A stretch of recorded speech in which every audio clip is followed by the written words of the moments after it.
وشق البحار. بسم الله الرحمن الرحيم.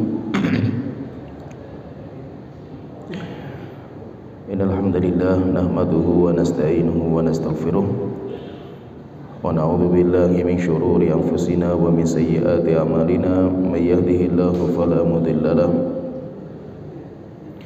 ومن يضلل فلا هادي له وأشهد أن لا إله إلا الله وحده لا شريك له وأشهد أن محمدا عبده ورسوله أما بعد.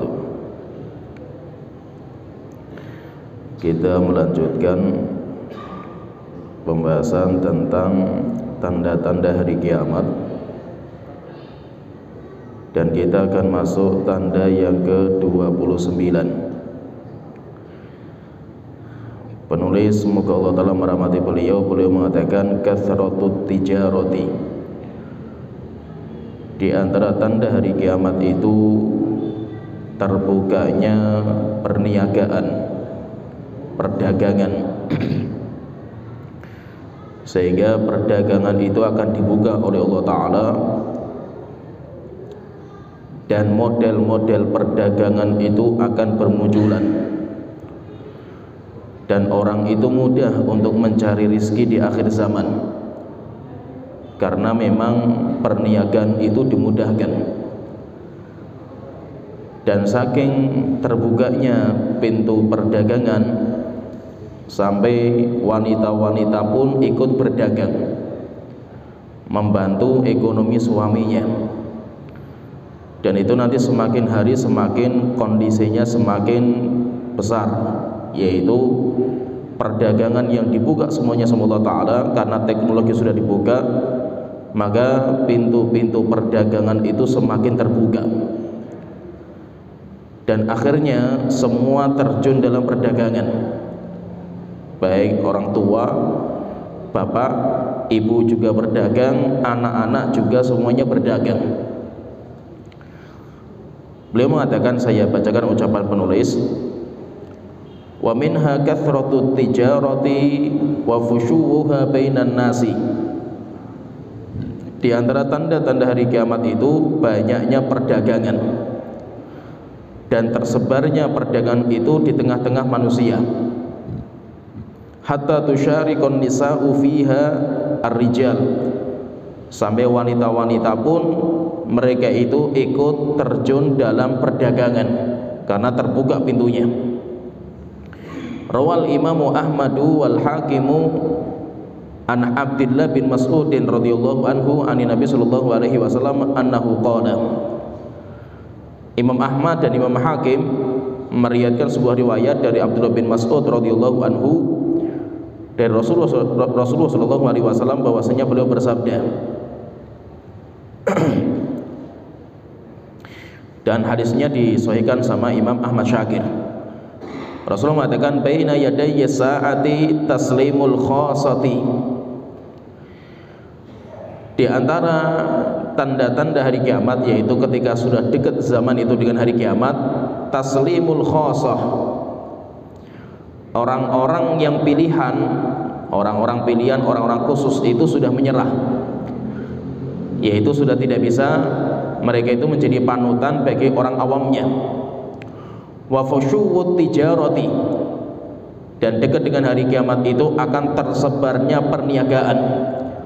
Hatta tusyarikal mar'atu zaujaha fit tijarati, sampai wanita pun ikut bersyirikat dalam perdagangan bantu suaminya, yaitu wanita itu sampai ikut berdagang untuk bantu suaminya.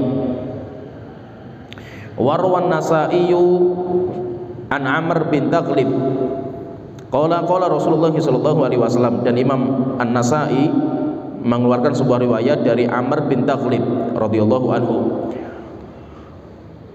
dan hadis ini dikeluarkan oleh Imam Nasai dan Imam Ahmad juga, dan disahihkan oleh Syalbani.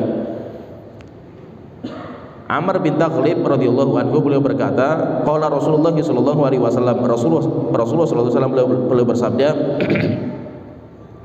inna min asyrati sa'ati ay yafsu wal malu wa yakthuru wa tafshu wal tijaratu Di antara tanda hari kiamat ketika harta itu semakin tersebar, wa yakthur, dan harta itu semakin banyak, wa tafshuwat tijaratu, dan perniagaan itu semakin terbuka. Yaitu nanti di antara tanda hari kiamat, orang itu mendapatkan harta itu mudah. Tidak seperti orang-orang tua kita zaman dulu, nenek moyang kita. Untuk mendapatkan harta itu susah payah mereka. Tetapi kalau sekarang itu orang untuk mendapatkan harta itu mudah sekali. Karena memang di antara tanda hari kiamat itu, bumi itu sebelum dihancurkan, bumi itu nanti akan mengeluarkan semua isinya. Isinya semuanya dikeluarkan. Seperti gas sudah dikeluarkan, minyak bumi sudah dikeluarkan, emas sudah dikeluarkan, itu nanti akan keluar semua. Sampai akhirnya bumi itu nanti sudah kosong. Kalau bumi sudah tidak ada isinya, maka akhirnya nanti baru dihancurkan oleh Allah Ta'ala. Sehingga di akhir zaman itu orang untuk mencari harta itu mudah. Orang kerja itu nggak harus keluar. Zaman kita itu tidak harus orang kerja itu susah payah. Orang tinggal foto saja, dia di rumah saja bisa jualan. Mudah sekali, orang jualan itu mudah. Sehingga orang itu nanti tertarik pada perniagaan. Kenapa? Karena terbuka, pintu lebar terbuka. Sedangkan orang menjadi karyawan, karyawan itu akan terkalahkan. Orang menjadi karyawan itu akan terkalahkan. Orang kalau mengandalkan kerjaan itu, mengandalkan olah badan, kekuatan badan, itu bisa diganti dengan robot. Ketika muncul teknologi-teknologi itu sudah banyak menggeser pekerjaan-pekerjaan zaman dulu. Kenapa? Karena sudah digeser dengan robot-robot yang ada. Sekarang itu yang ada itu cuma berdagang, itu yang paling mudah. Oleh karena itu di antara tanda-tanda hari kiamat itu ketika harta itu dibuka semuanya sama Allah Ta'ala. Jalan-jalan untuk mendapatkan harta semuanya ada. Sampai akhirnya nanti perdagangan itu semakin banyak. Setelah itu penulis mengatakan waqad waqa'a hadza, dan apa yang disebutkan sama Rasulullah itu sudah terjadi.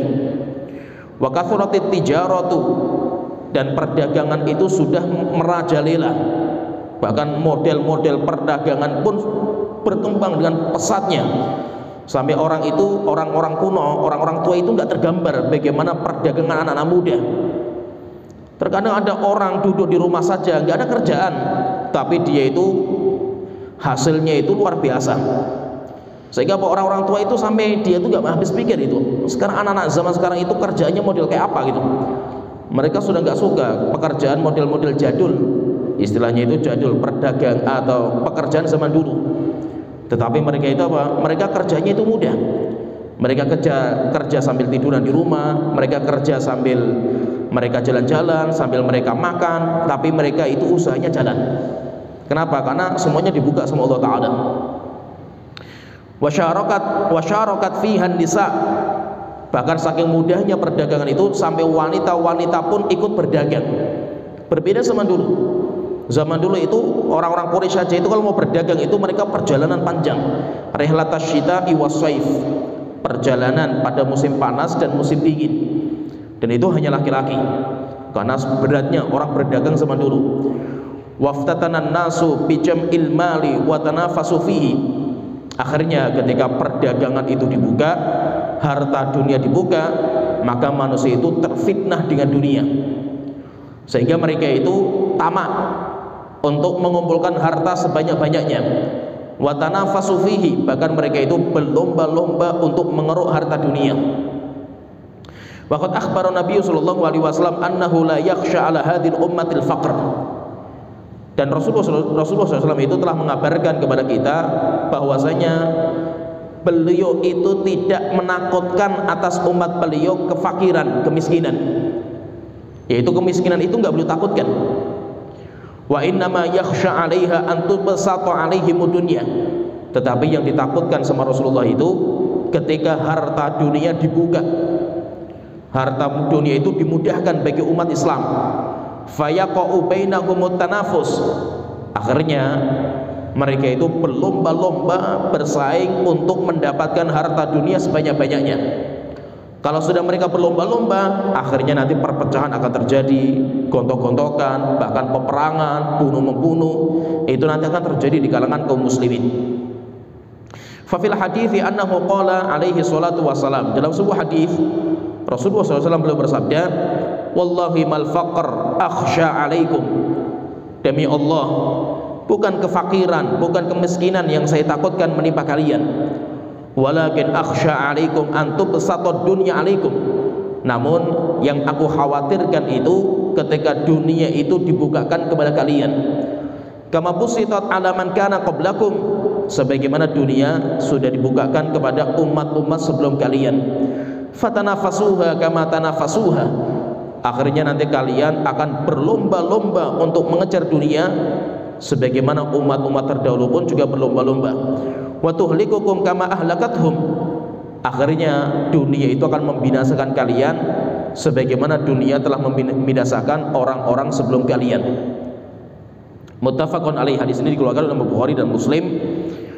Wa fi riwayatin Muslim, dalam sebuah riwayat dari Imam Muslim, wa tulhikum kama alhadhum, dunia itu akan mengganggu kalian, akan memfitnah kalian sebagaimana dunia telah memfitnah umat-umat sebelum kalian.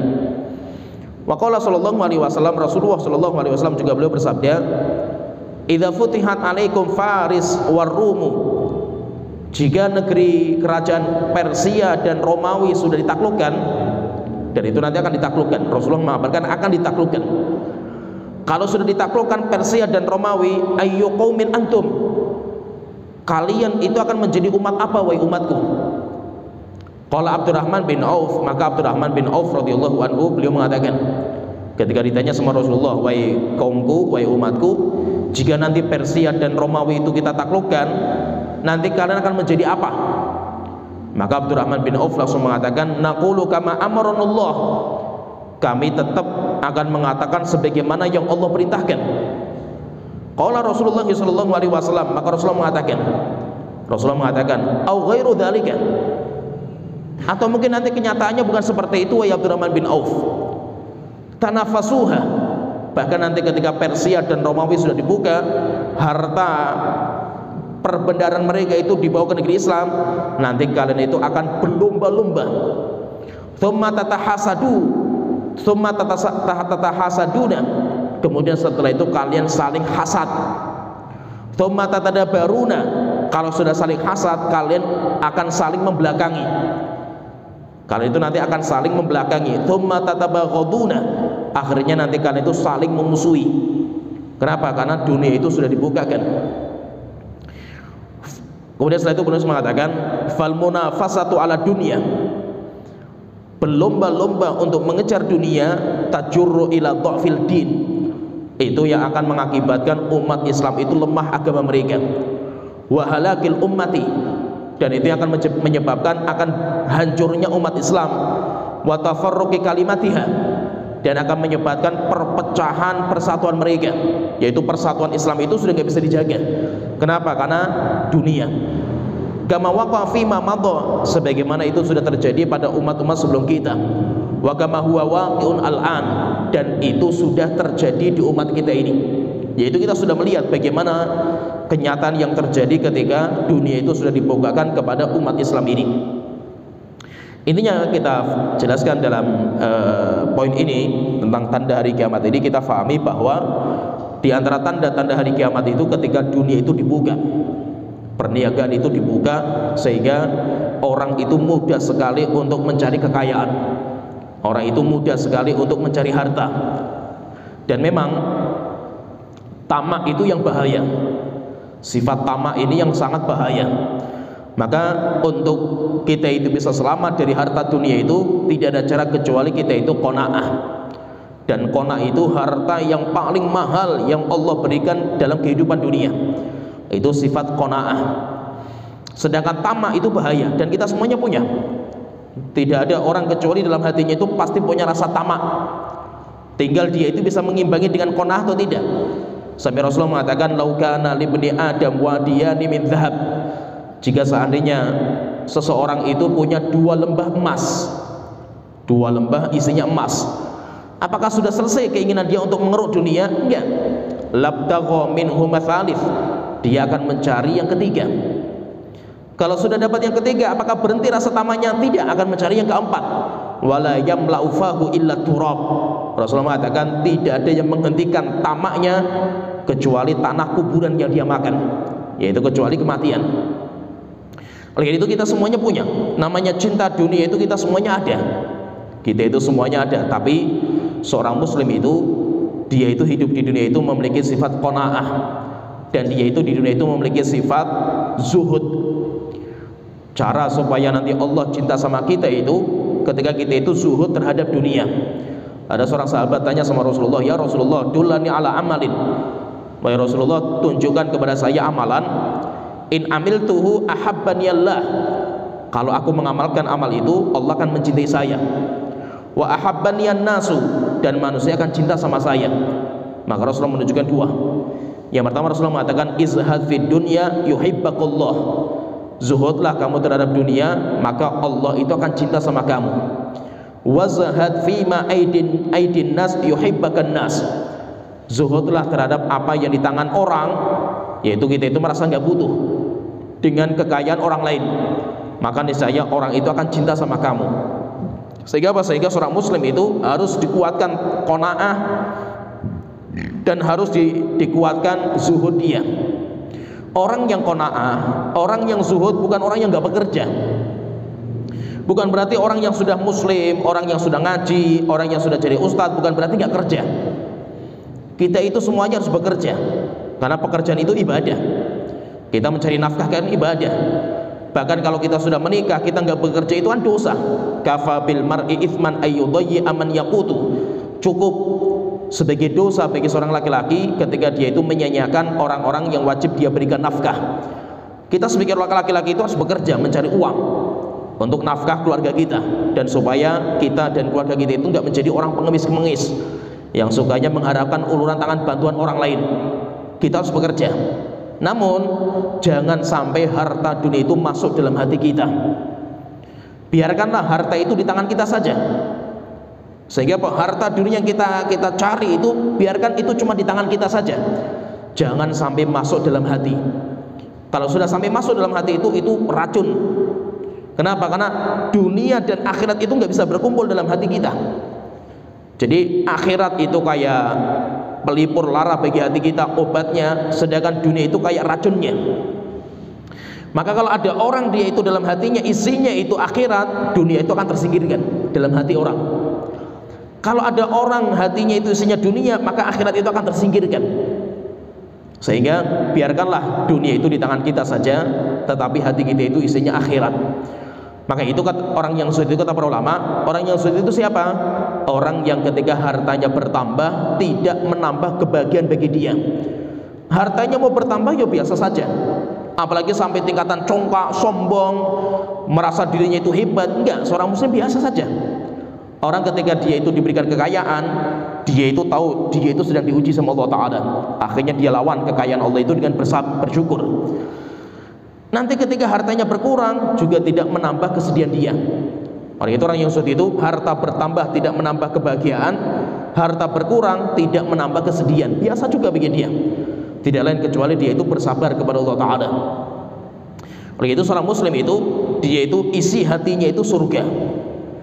Dia itu akan sedih, dia itu akan bahagia ketika dia itu bisa mengamalkan amal-amal penghuni surga. Tetapi kalau dunia itu tidak akan masuk sampai hatinya karena racun. Dan ketika nanti perdagangan itu dibuka sama Allah Ta'ala, yaitu di akhir zaman itu akan dibuka, maka wanita-wanita pun ikut bekerja. Dan itu sudah kita lihat sekarang.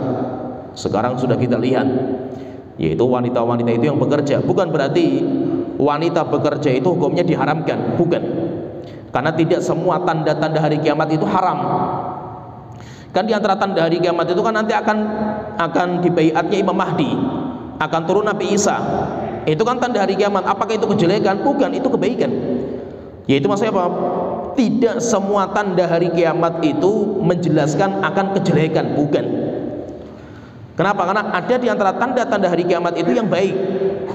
Tetapi maksudnya itu ketika tanda itu muncul berarti hari kiamat itu sudah sangat dekat. Intinya bahwa wanita itu bukan berarti kita halangi untuk kerja. Memang hukum asal wanita itu hukum asalnya itu tinggal dalam rumah.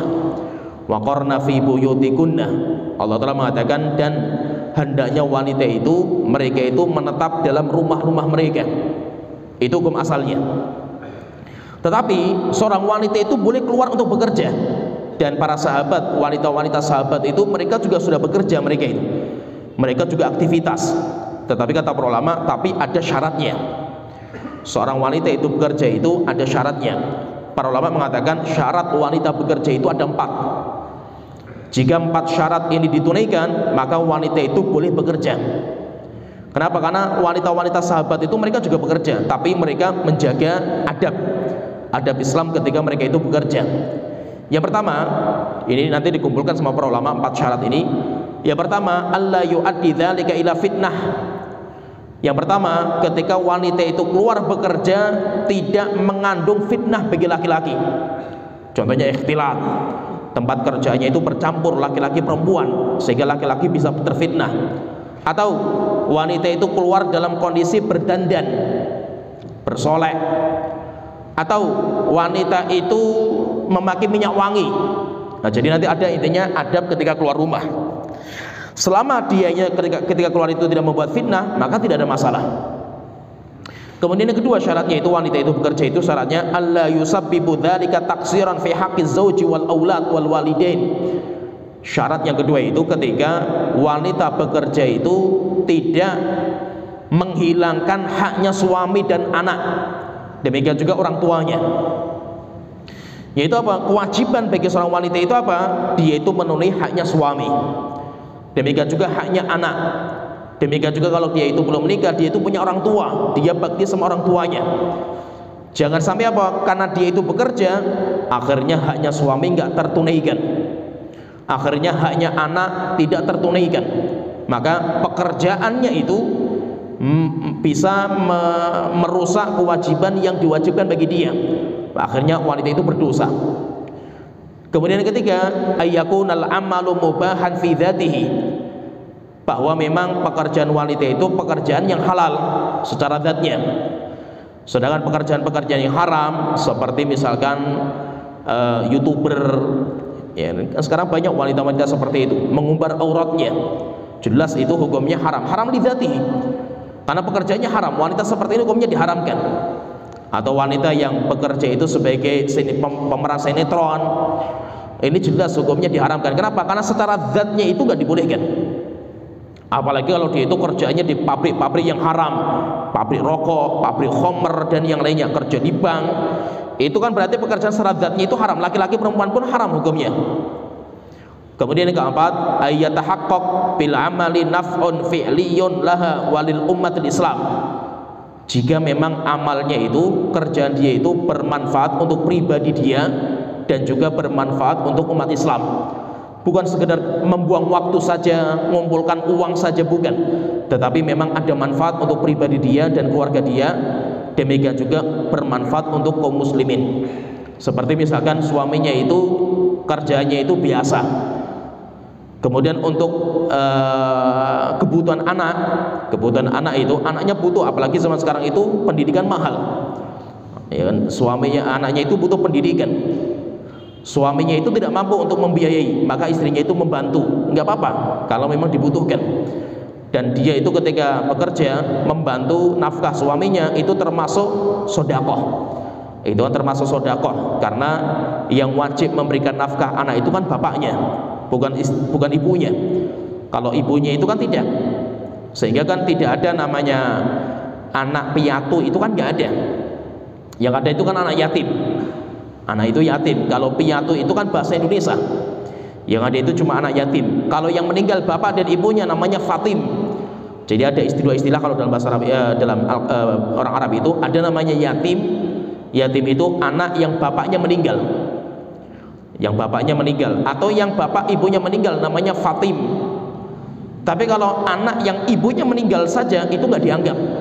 Kenapa? Karena yang memberikan nafkah itu masih ada. Yang wajib itu yaitu bapaknya. Kalaupun bapaknya meninggal dunia, bukan berarti yang wajib memberikan nafkah itu ibunya. Tidak, ibu nggak diwajibkan. Kalau memang ibunya itu membantu anaknya, maka itu termasuk membantu anak yatim. Jadi seorang wanita itu ketika suaminya meninggal, dia punya anak, tetap status anak itu anak yatim. Sehingga wanita itu ketika muamalah sama anaknya, dia itu sedang muamalah sama anak yatim. Kalau dia memberikan bantuan, berarti dia itu seperti membantu anak yatim. Terus kalau wanita itu nggak diwajibkan memberikan nafkah kepada anak ketika bapaknya meninggal, terus nafkahnya ditanggung siapa? Nafkahnya ditanggung warisan. Nafkahnya itu ditanggung warisannya. Sehingga ketika bapak itu meninggal dunia, itu warisannya itu sudah mulai dibagi.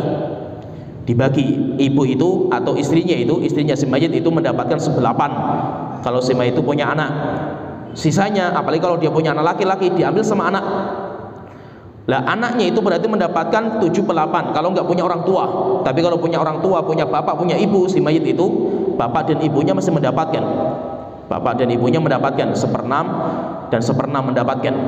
Sisanya nanti diambil sama anaknya. Lah nafkahnya itu anak itu diambil dari warisan anaknya. Maka nanti ibu itu yang menjaga hartanya si anak itu, dijaga sama ibunya, harta warisan itu. Maka kalau ada kebutuhan untuk sekolah, kebutuhan untuk makan, itu bisa diambil dari warisan. Kalau misalkan bapaknya nggak punya warisan, terus siapa yang menanggung? Yang menanggung keluarga bapak, pamannya, kakak adiknya bapak, atau kalau masih punya kakek-kakeknya. Jadi apa? Ibu tidak bisa dia itu memberikan nafkah, nggak bisa. Kalau ibu itu mau membantu, itu atas nama sodakoh, bukan dinamakan dengan nafkah. Dan intinya kalau kita perhatikan, selama wanita itu kerja, berdagang atau kerja yang lain, dan dia itu memperhatikan 4 persyaratan ini, tidak ada fitnah, kemudian yang kedua tidak mengakibatkan haknya suami dan anak itu terlewatkan, atau yang ketiga memang pekerjaannya itu mubah, kemudian yang keempat jika memang ada manfaat untuk diri dia, keluarga dia, atau apalagi untuk umat Islam, maka kerjaan perempuan itu hukumnya boleh. Dan kalau kita perhatikan itu, wanita-wanita sahabat, wanita-wanita zaman sahabat itu, mereka itu juga bekerja. Mereka itu juga beraktivitas di luar rumah mereka. Dikumpulkan nanti sama para ulama itu, inti pekerjaan mereka itu, aktivitas mereka itu, wanita-wanita zaman sahabat itu intinya itu kalau kita kumpulkan pekerjaan yang bisa digeluti sama wanita-wanita sahabat itu terbagi menjadi 4. Pekerjaan mereka itu terbagi menjadi 4. Yang pertama, pekerjaan wanita-wanita sahabat zaman dulu itu, yang pertama, amalahunna fit tatyibil jarha. Kegiatan mereka untuk mengobati dan merawat orang-orang sakit, termasuk para mujahidin. Yaitu apa? Ketika kaum muslim berjihad itu, ada wanita-wanita itu yang ikut berangkat. Tapi tujuannya apa? Tujuannya itu untuk mengobati, untuk merawat, untuk memasak dan yang lainnya. Dan itu wanita-wanita sahabat biasa seperti itu. Bahkan ada seorang wanita sahabatnya itu yang ikut jihad juga, membawa belati dalam dirinya, itu ada juga. Sehingga apa? Sehingga berarti wanita kerja menjadi dokter atau menjadi perawat itu hukumnya boleh. Kenapa? Karena wanita sahabat zaman dulu sudah seperti itu. Zaman dulu sudah seperti itu. Bahkan terkadang kalaupun harus terjadi kontak, misalkan itu, misalkan korbannya itu kan laki-laki, patah misalkan tangannya itu kena pedang, nanti kan diobati sama wanita-wanita. Walaupun terjadi kontak, tapi kalau kondisi darurat seperti ini, maka hukumnya dibolehkan. Ya, jadi wanita bekerja sebagai perawat atau bekerja sebagai dokter, sebagai orang yang berkecimpung dalam pengobatan, nggak apa-apa, hukumnya dibolehkan. Sebagaimana dikeluarkan oleh Imam Muslim dalam sahihnya dari Anas bin Malik radhiyallahu anhu, beliau bercerita, karena Rasulullah sallallahu alaihi wasallam yaghzu. Rasulullah sallallahu alaihi wasallam itu ketika berperang, beliau itu berangkat sama Ummu Sulaim wa niswatin minal ansar, dan Rasulullah itu juga mengajak beberapa wanita dari orang Ansar ma'ahu, bersama Rasulullah. Yaitu Rasulullah ketika musafir itu Rasulullah mengajak Ummu Sulaim, dan Rasulullah itu mengajak beberapa wanita dari orang Ansar. Idza ghaza fayasqinal ma. Terus kegiatan wanita-wanita itu apa? Memberikan minum. Berarti masak, memberikan minum, menyiapkan perbekalan. Wa yudawinal jarha, dan kegiatan mereka itu ngobati orang-orang yang terluka. Ya, jadi itu kegiatan mereka. Kegiatan mereka itu seperti itu. Dan dalam riwayat yang lain dikeluarkan juga oleh Imam Muslim juga, wa an Ummi Atiyah radhiyallahu anha qalat. Dari Ummi Atiyah radhiyallahu anha beliau mengatakan, Ghazawtu ma'a Rasulillah sallallahu alaihi wasallam sab'a ghazawatin. Saya itu pernah mengikuti perangnya Rasulullah sampai 7 kali perang. Kata Ummu Atiyah ini. Akhlifuhum fi rihalihim. Terus apa yang saya kerjakan itu? Saya itu membantu urusan dapur. Saya itu membantu urusan dapur. Fa asna'u lahumut ta'am. Kerjaan saya itu yang bikin makanan bagi para mujahidin. Wa udawil jarha, dan saya itu mengobati orang-orang yang terluka. Wa aqumu alal marda, dan saya juga merawat orang-orang yang sakit. Berarti menunjukkan apa? Menunjukkan bahwa wanita-wanita zaman itu sudah ada kerjaan. Mereka itu juga punya peran dalam perjuangan Islam itu ada. Walaupun memang perannya mereka itu bukan di medan pertempuran, berhadapan sama orang kafir, bukan. Tetapi perannya mereka itu di belakang. Tapi tetap, kata para ulama mengatakan, keluarnya mereka itu tetap bersama mahramnya. Jadi yang pertama itu pekerjaan wanita-wanita sahabat itu, yang pertama itu mereka itu membantu orang-orang yang sakit, memasakkan makanan, menyiapkan perpegalan, itu kegiatan mereka. Kemudian yang kedua, pekerjaan wanita-wanita sahabat itu yang kedua itu amalahunna fi ziraati. Mereka itu bekerja di ladang. Mereka itu bekerja di ladang. Dan wanita-wanita seperti itu banyak. Wanita-wanita yang bekerja di ladang itu banyak. Sehingga tidak ada masalah seorang wanita jadi petani. Seorang wanita jadi petani, nggak apa-apa. Bahkan kita lihat di beberapa tempat, di Dieng, demikian juga di beberapa tempat itu yang atas itu, di mana kebiasaan masyarakatnya itu bertani. Banyak wanita-wanita yang cadaran pun bertani juga. Sehingga wanita-wanita cadaran ke ladang bawa rumput, kemudian ngolah pertanian, itu juga biasa di sana. Kenapa? Karena jangan sampai menghalangi wanita yang solihah itu untuk tidak bercocok tanam, tidak bekerja di ladang. Zaman itu nggak apa-apa. Bahkan saya di Yaman pun biasa di ladang itu isinya ya wanita-wanita. Yaitu wanita-wanita itu mereka biasa bekerja di ladang itu biasa.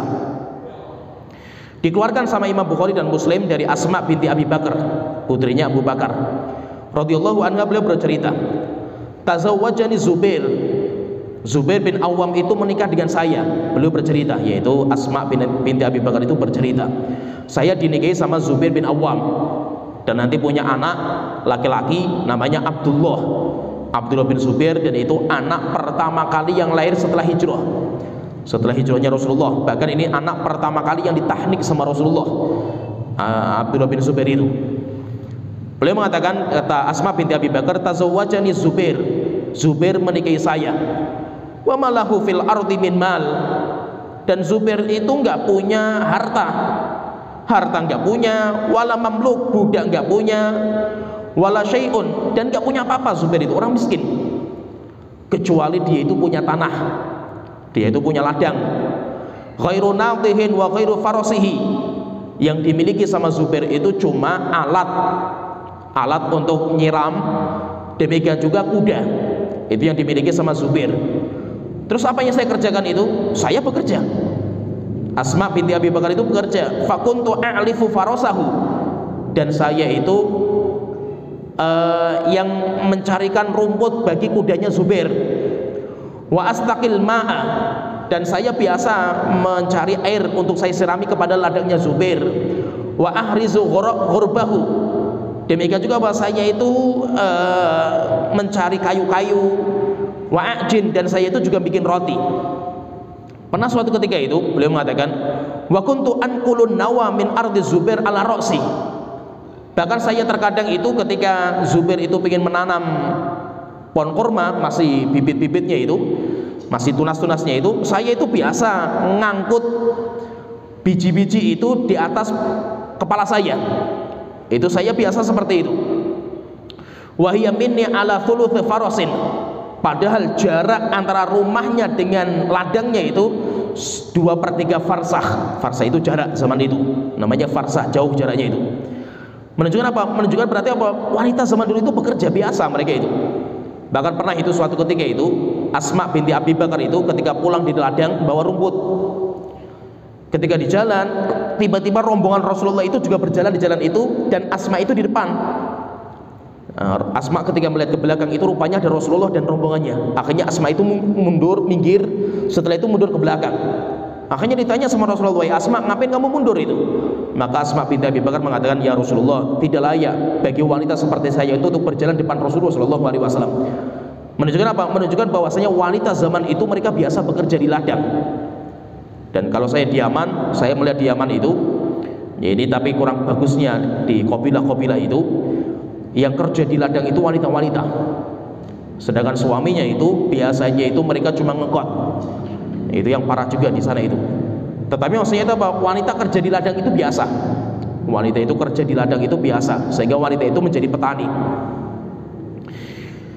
Dalam riwayat yang lain dikeluarkan oleh Imam Muslim dari Jabir bin Abdullah radhiyallahu anhuma, beliau mengatakan, "Tuliqat kholati." Bibi saya itu diceraikan, yaitu bibi saya itu dicerai. Fa aradat an tajida nakhlaha. Pernah dia itu pengen ke ladang, pengen merawat ladangnya dalam kondisi dia itu kan masih masa iddah karena dicerai itu. Akhirnya ada seorang sahabat yang melarang, "Jangan, kan kamu wanita, masih masa iddah, nggak boleh kamu itu ke ladang." Akhirnya wanita itu datang ke Rasulullah, kemudian minta nasihat, "Ya Rasulullah, saya hidup sendirian, saya punya ladang yang harus saya garap, padahal saya itu masih masa-masa iddah, boleh nggak itu?" Maka Rasulullah mengatakan, "Kerjakan, karena kamu sudah diizinkan sekarang." Kemudian yang ketiga, pekerjaan wanita-wanita sahabat itu, mereka itu bekerja dengan tangan mereka, yaitu bikin apa dengan tangan mereka. Dan itu biasa wanita-wanita itu zaman itu seperti itu. Dan yang paling banyak nanti dia itu bekerja bikin piring, bikin gelas atau bikin apa dengan tangannya itu Zainab. Itu yang paling sering seperti itu. Sehingga nanti bekerja setelah itu dijual. Dan istrinya Abdullah bin Mas'ud pun juga seperti itu. Sampai Abdullah bin Mas'ud kan istrinya kaya raya, karena dia itu punya usaha bikin sesuatu dengan tanah liat. Setelah itu nanti dibakar kemudian dijual. Itu pekerjaan dia, sehingga kaya raya. Di antara pekerjaan juga itu wanita-wanita zaman itu adalah mengajar. Berarti menjadi guru, demikian juga menjadi pengajar. Bahkan ada wanita-wanita yang duduk menjadi tukang fatwa, seperti Aisyah radhiyallahu anha, demikian juga Ummu Salamah. Dan biasa zaman itu wanita-wanita itu mereka itu ngajar. Wanita-wanita itu ngajar, dan banyak penuntut ilmu itu yang datang dari berbagai macam tempat untuk belajar sama wanita-wanita zaman itu. Apalagi istrinya Rasulullah SAW, di mana Aisyah itu menguasai sepertiga ilmu agama, sehingga sepertiga ilmu agama itu dimiliki sama Aisyah. Maka para sahabat, para tabi'in itu banyak yang belajar sama Aisyah. Kenapa? Karena sepertiga ilmunya Rasulullah itu diwariskan sama Aisyah. Apalagi yang tahu tentang dalam-dalamnya Rasulullah, bagaimana Rasulullah itu di rumah beliau, itu ya Aisyah. Sehingga zaman itu ya Aisyah itu sibuk dengan ngajar. Al-Imam Nawawi ketika menyebutkan kisah tadi, kisah seorang wanita yang masa iddah, kemudian dia itu pergi ke ladang dan minta izin sama Rasulullah, akhirnya Rasulullah mengizinkan. Al-Imam Nawawi mengatakan, wa hadzal hadis itu dalilun li khurujil mu'taddati al-ba'inil hajah, sebagai petunjuk, sebagai dalil akan bolehnya wanita yang masih masa iddah dengan iddah yang bain. Bain itu kalau sudah 3 kali cerai, untuk keluar karena hajat, karena kebutuhan. Karena seorang wanita itu juga butuh hidup. Kalau gak ada suami, terus hidupnya dengan apa? Kerja. Kalau tidak ada suami, kerja. Bagaimana kalau suaminya meninggal? Berarti dia itu masih masa berkabung. Kalau memang tidak ada yang bisa memenuhi kebutuhan dia kecuali dia itu kerja, nggak apa-apa. Selama apa? Selama dia itu menjaga adab bagi wanita yang berkabung. Seperti wanita berkabung itu tidak boleh pakai pakaian yang berwarna-warna, tidak boleh tidur di luar, tetapi harus tidur di rumahnya suami, tidak boleh pakai minyak wangi. Itu kan wanita berkabung seperti itu. Dan ada di antara pekerjaan wanita-wanita kayak tadi saya sebutkan Zainab binti Jahsh. Zainab binti Jahsh itu kerjaannya apa? Biasanya dia itu seringnya itu di rumahnya itu biasanya dia itu menyamak kulit binatang. Jadi kulit binatang itu, kulit kambing, kulit binatang itu, onta itu disama sama dia. Nanti setelah itu apa? Setelah itu dijual. Bahkan terkadang itu 1 hari itu dia itu bisa menyamak 40 kulit, kemudian dijual. Yaitu apa? Berarti apa? Dia bekerja dengan tangannya di rumahnya itu. Zainab binti Jahsh itu kerjanya seperti itu, dan hasilnya itu Yaitu dia itu kan punya uang, berarti punya penghasilan, punya hasil, dan hasilnya itu digunakan untuk sedekah. Sehingga terkenal sekali Zainab binti Jahsy itu orang kaya, wanita yang punya penghasilan, dan dia itu suka sedekah. Dari hasilnya apa? Karena dia itu kerjanya itu menyamak kulit binatang. Menunjukkan apa? Menunjukkan bahwasanya nggak apa-apa seorang wanita itu kerja di luar, itu nggak apa-apa selama apa? Selama haknya itu ditunaikan, haknya, kewajiban itu ditunaikan, haknya suami, haknya anak-anak itu ditunaikan. Ya, sampai di sini pembahasan kita. Wa akhiru da'wana alhamdulillahirabbil alamin, sallallahu alaihi Muhammad wa ala alihi washabihi ajmain.